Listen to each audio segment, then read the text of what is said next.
اجاز صاحب، آپ نے کہا تھا کہ کار کی ڈکی میں بیٹھ کے شہباز شریف آرمی ہاؤس میں ملاقاتیں کرتے رہے، تو اب مجھے بتائیے حالات پھر اسی طرف جا رہے ہیں کہ کیا عمران خان صاحب کار میں بیٹھ کے ملاقاتیں کر رہے ہیں، ڈرائنگ روم میں بیٹھ کے کر رہے ہیں، یا ان کے نمائندے ملاقاتیں کر رہے ہیں؟ اس بارے میں ذرا بتائیے گا۔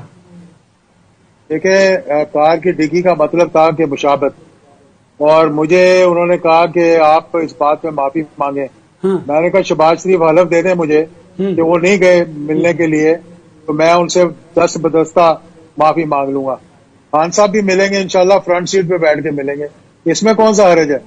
وہ کوئی انڈین آرمی چیف سے تو نہیں ملنے جا رہے، یا انڈین کسی اس سے تو نہیں ملنے جا رہے۔ پاکستان ہے، یہ پاکستان میں آج تک مجھے بتائیں 35 سال ہو گئے مجھے سیاست کے اندر، پریکٹیکل پالیٹکس کے اندر۔